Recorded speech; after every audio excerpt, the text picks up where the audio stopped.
Syngenta apresenta OneAgro, The Customer. Olá, eu sou a Mafelo Visoto e sigo aqui no OneAgro, The Customer, mais precisamente no estúdio Mais Agro, para conduzir outro bate-papo promovido pela Syngenta. Agora nós vamos falar sobre como o movimento OneAgro está saindo do discurso e se concretizando na prática, ou seja, no campo, nas tecnologias, nas decisões e principalmente nas pessoas. Eu tenho a honra de receber dois líderes que estão à frente das grandes transformações no agro. O André Savino, ele que é presidente da Syngenta Proteção de Cultivos Brasil, e o Stephen Hawkins, ele que é presidente da Syngenta Proteção de Cultivos Global. Hello, nice to meet you. It's really good to have you both here. Thank you for your presence. Nice to meet you. Nice to see you again, Mafe. See you again. That's the second time we talk. Yes. Well, Stephen, it's not your first time here in Brazil, right? You came here this year to Summit, and now the customer. So I'd like to know your perspective, what did you think about the event, about the agriculture scenario of Brazil? Well, thank you, Mafe. It is a great pleasure to be back in Brazil. It's, of course, the world's largest market for input agriculture and production agriculture. And for Syngenta, it's our most important business globally. So it's very important that I show my face, but also connect to the team, connect to customers. And that's the benefit of an event like OneAgro. In a way, I can meet many customers, many stakeholders, of course, interact with our Syngenta team, all in a, let's say, an efficient way. So it's a great pleasure to be here. In your opinion, what's the impact of OneAgro?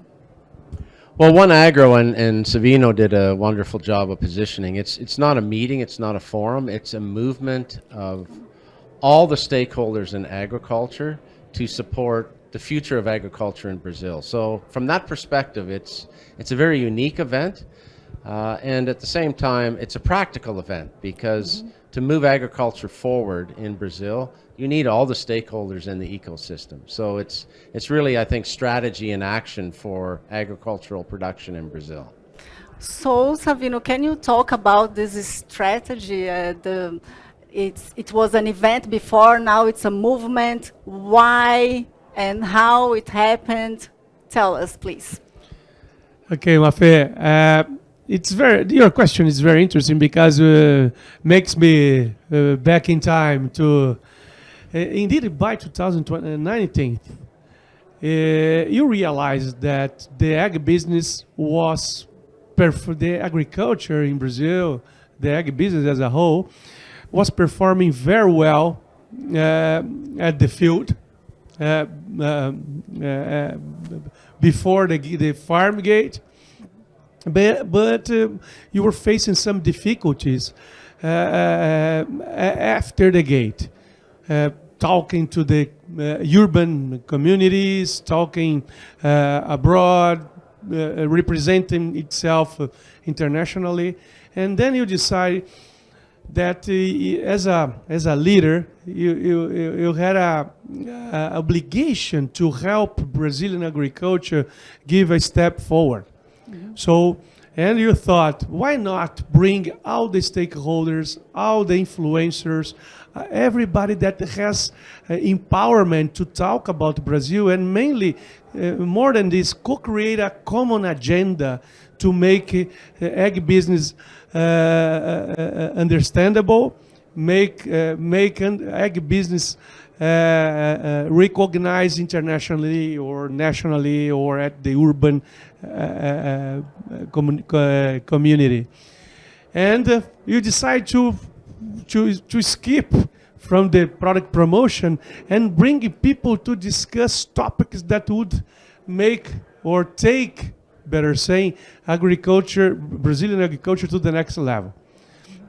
And you have discussed several topics already since in 2019, since digital agriculture, financials, and this year you recognize that education and innovation are two main topics that you drive Syngenta and more agriculture to what you believe that would be the agriculture 4.0.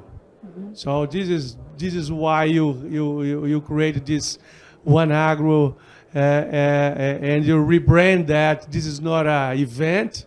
Event has ambition to promote something, and you rebrand to a movement.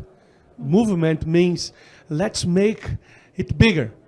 Let's make something bigger for everybody, and as a consequence, you'll be good for Syngenta as well. And there are 3 gatherings in the year, right? Summit, and now the customer, and there's another one in the rest of the year. What's the difference between these events? Not events, movement. Thanks, Mafé. Good point. It's a very good question because indeed the topics are quite the same, but it changes a little bit the audience in order to really understand and interact with different audience. So the summit, we brought big ag companies from Brazil, but also we brought, with the help of Steve and his team, big ag companies across the world.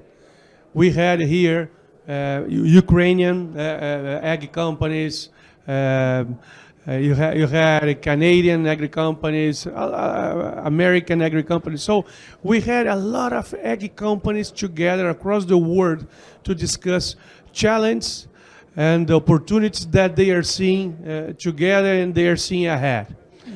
With such insight, we also had opportunity to drive or to shape some alternatives to drill down to co-ops, growers, and associations within Brazil.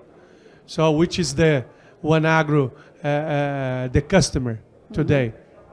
And the next sector, it has the same assumption. So, what, according to the output and outcomes that you have here today, you're gonna drill down to some sectors in order to narrow down and to really make this movement works in a different stage. This is the idea. Perfect. And Steven, so it's totally connected with the global agenda of agribusiness. Can you say that? For sure. I mean, as the market leader globally, Syngenta, it's a responsibility we own to connect the ecosystem of agriculture. And not only for today, but of course for the future. Yes. And we don't own the answer of the future as Syngenta. So as a catalyst in many ways, which is what Andre is speaking about, how do we bring people together across the sector and act as the catalyst or somebody who can also create ambassadors within the sector to support agriculture for the future? So absolutely it aligns with the vision of Syngenta globally. And what lessons from Brazil that you can take to another regions of the world? Well, that's an important question, of course, being here, and it is, as I said, it's the most important market. It's also our leading business, and it's our leading business not necessarily just from a commercial perspective, but also from a capability and innovation perspective, and innovation beyond the products. It's the ways of working. It's customer events like this, and so, for example, how we launch products globally. We take lessons from Brazil. How do we work with customers to bring information on agronomy in real time? We can learn lessons from Brazil. So those are a couple of examples. There's many more, but for sure this is a company we have in Brazil that's innovative far beyond the products themselves. So AI, data, technology in general. How can Syngenta ensure that all this innovation is accessible for all types of farmers? For example, from smallholders to large-scale producers. No, this is a good question, and indeed this is something that it's in our backbone. It's a customer intimacy. It's in our main target. It's in our first target. Syngenta is a customer company. So indeed,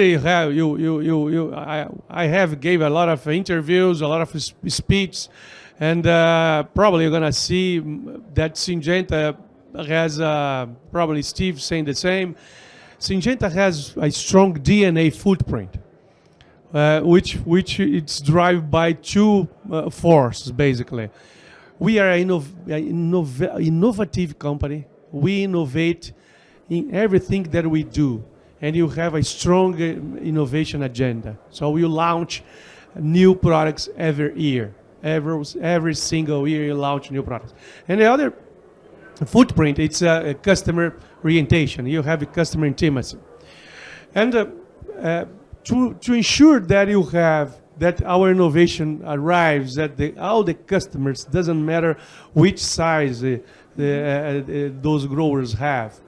You have a strong partnership with the co-ops, which provide to us a strong footprint to the small growers. Also the retailers. You have a strong retailer network to ensure that our technology arrives to the small growers. And you have technology that support growers from soybean, from corn, until fruits and veggies, and from south to northeast. Mm-hmm. And you have some partners that help us in such market access. So, and with big growers, you have a strong relationship, a very long-term relationship, and the combination of product strategy and go-to-market strategy ensures that such product, such technology also arrives well positioning at the growers. Mm-hmm. And on top of that, you have also a strong agenda with the universities, and also with the professors and the technician community, in order to ensure that our products it's well positioned, it's well recommended, and it's well applied. So those kind of agenda, it's part of our daily business. Good. Could you highlight the most modern technology or product that, I don't know, maybe you were talking more about this during this meeting?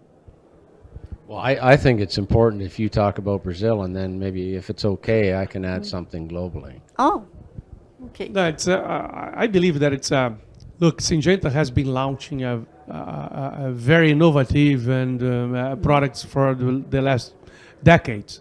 Mm-hmm. And, but it's specifically the last one that you have launched, which is a plinazolin technology, which is a new insecticide, which has a very, very safety profile.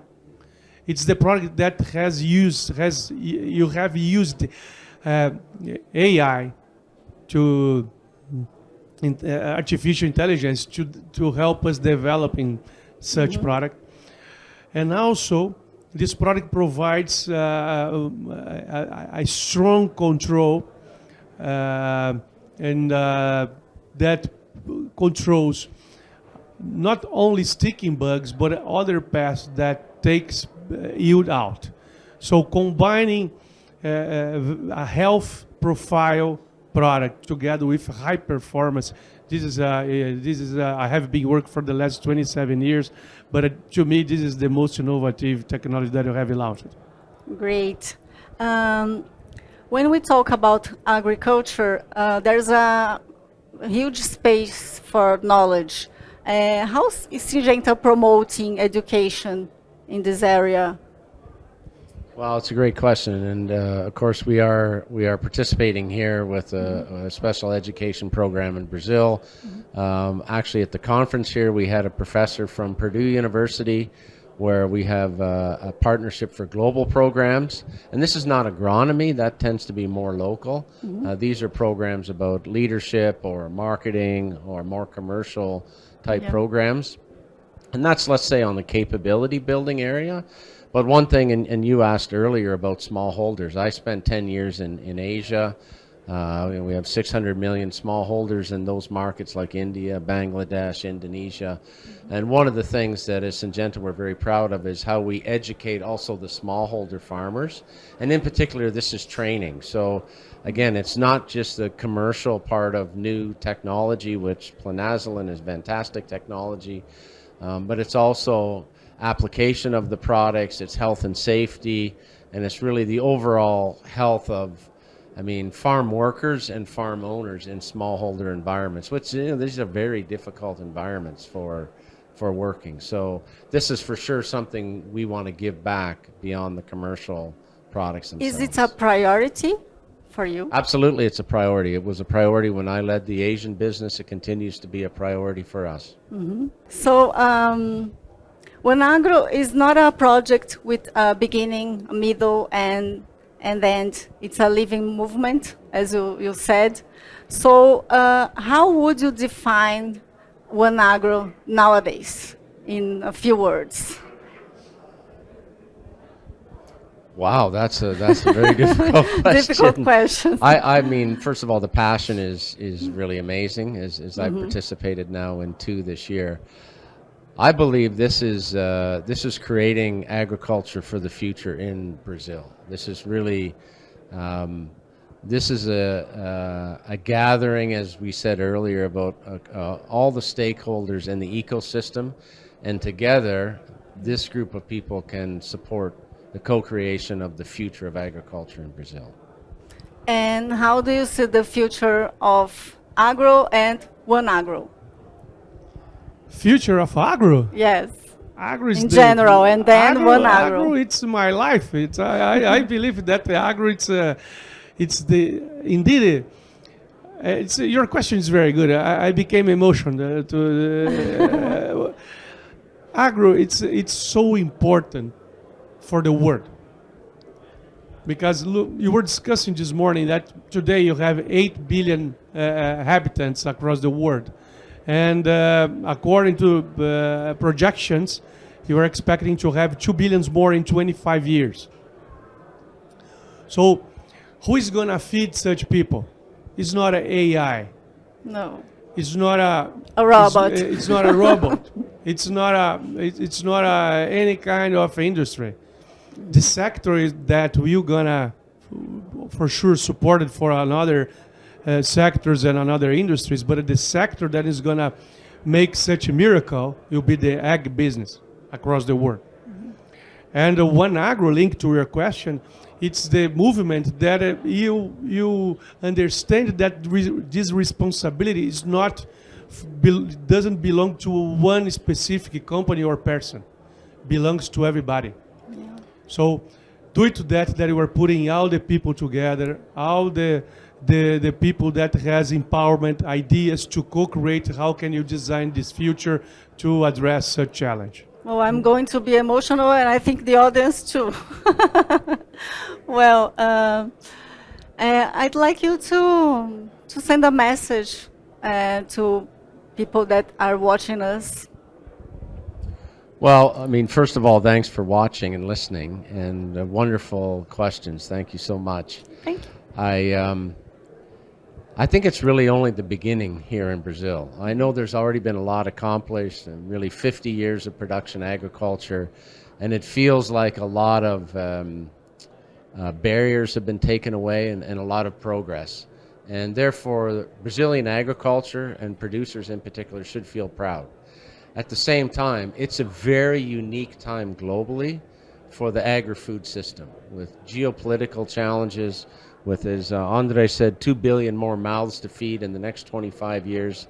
And Brazil is really the only country who can deliver on that promise to support the growing population. And so it's a unique time, and I would encourage everyone in the Brazilian ecosystem for agriculture to really think into the future, be aggressive, be bold, and leverage the strong foundation that's already been created here. Thank you very much, and congratulations for your work. Thank you, Savino. Thank you. Obrigado. E obrigada a você que está com a gente nessa jornada. O OneAgro é feito de muitos e o campo já sente essa reverberação. Para mais informações e acesso a todo o material, entre nas redes sociais da Syngenta. Espero vê-los em breve.